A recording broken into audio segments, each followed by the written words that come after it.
हमारा आज का टॉपिक है एमनियोसेंटेसिस यानी कि उल्बवेधन।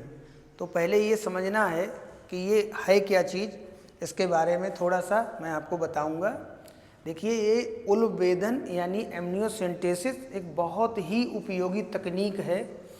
आजकल क्या हो रहा है कि जो बच्चे माँ के पेट में हैं यानी माँ के गर्भाशय के अंदर बैठे हुए हैं, मीन्स जो बच्चे पेट के अंदर हैं, उन बच्चों में कई तरीके की समस्याएं सामने आ रही हैं।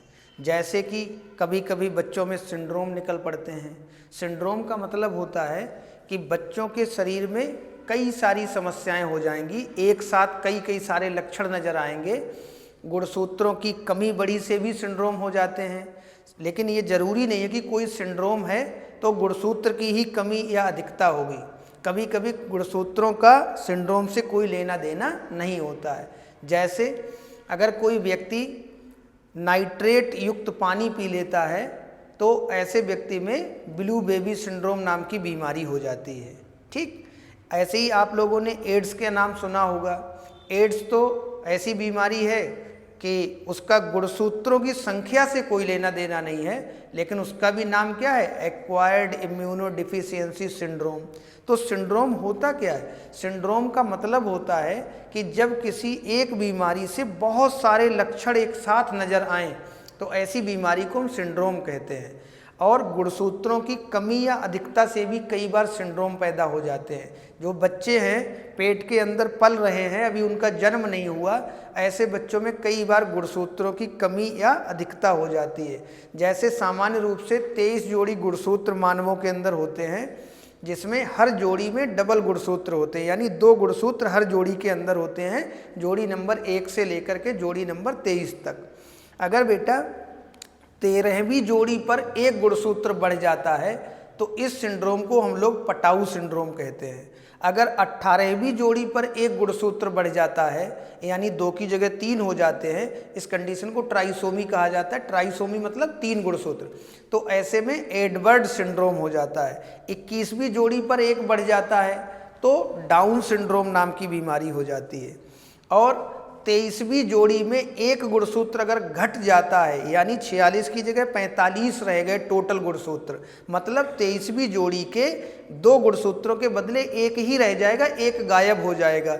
ऐसे में ऐसे सिंड्रोम को हम लोग टर्नर सिंड्रोम कहते हैं। और एक सिंड्रोम और मैं आपको बता रहा हूँ, इंपॉर्टेंट हैं तो बहुत सारे, लेकिन एक सिंड्रोम और बता रहा हूँ कि 23वीं जोड़ी पे एक गुणसूत्र बढ़ जाए तो इसे क्लाइनेफेल्टर सिंड्रोम कहा जाता है। तो आजकल ये सिंड्रोम भी बहुत देखने को मिल रहे हैं।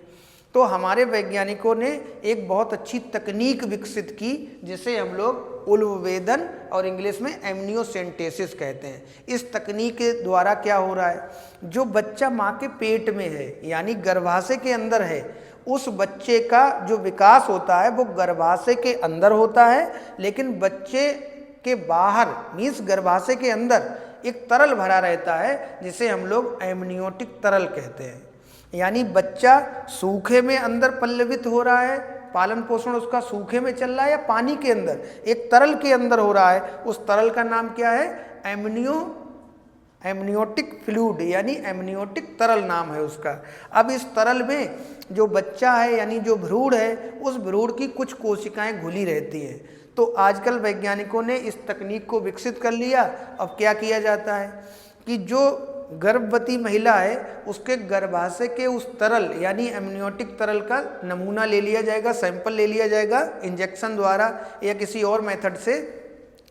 अब जो तरल लिया गया, नमूना लिया गया, उस सैंपल को लैब में ले जाकर के उसका कल्चर यानी उसका संवर्धन किया जाता है। संवर्धन या कल्चर का मतलब होता है जब कम कोशिकाएं हैं उनसे बहुत सारी कोशिकाएं उसी टाइप की बना ली जाए।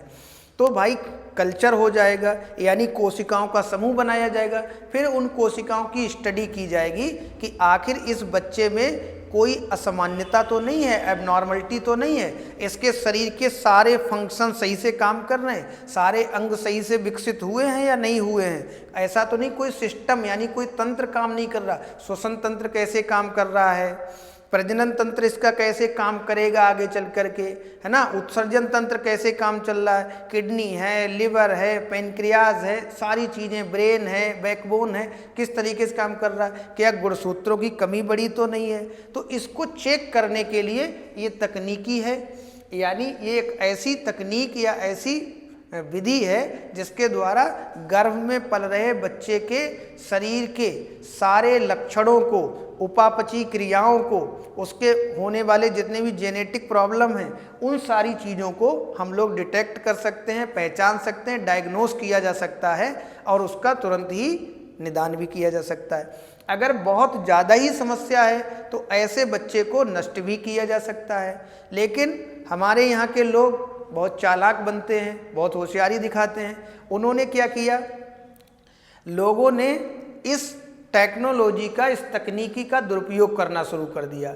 उन्होंने हिसाब लगाया कि जब उल्बेधन द्वारा बच्चे के सारे लक्षणों के बारे में पता लग जाएगा, उसकी असामान्यताओं, एबनॉर्मलिटीज़ के बारे में पता चल जाएगा, तो क्या इस तकनीक द्वारा बच्चे के लिंग का परीक्षण नहीं हो सकता, यानी जो भ्रूण है उसका लिंग परीक्षण भी हो जाएगा, ये भी पता चल जाएगा कि लड़का बन रहा है या लड़की बन रही है। अब लड़का होगा तो उसको रख लेंगे, लड़की होगी तो उसको नष्ट करा देंगे, क्योंकि ज़्यादातर लोगों के दिमाग में रहता है कि लड़का होगा तो हमारे वंश का नाम चलेगा, ये होगा वो होगा, इस तरीके की तमाम विचारधाराएँ हैं। अधिकतर लोग ऐसे हैं, सब लोग ऐसे नहीं हैं। कई लोग लड़कियों को भी लड़कों से कम नहीं समझ रहे हैं, अच्छी बात है, लेकिन जो लोग कन्याओं को लड़कों से यानी बालकों से ज़्यादा वैल्यू दे रहे हैं वो मेरे हिसाब से गलत कर रहे हैं, है ना।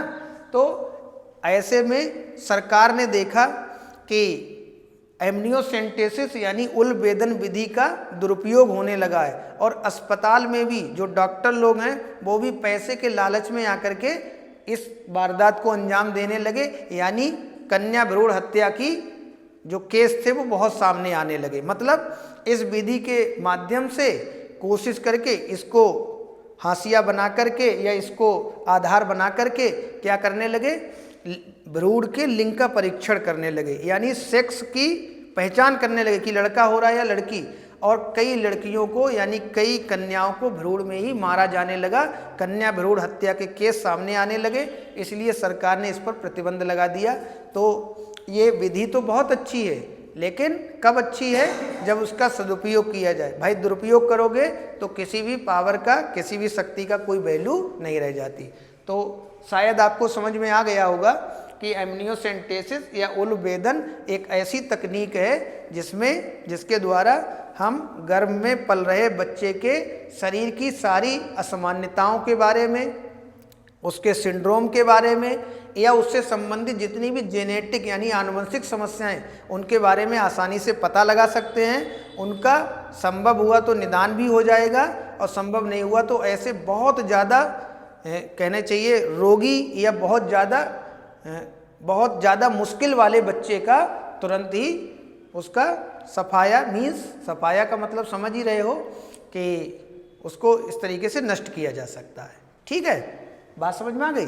ओके।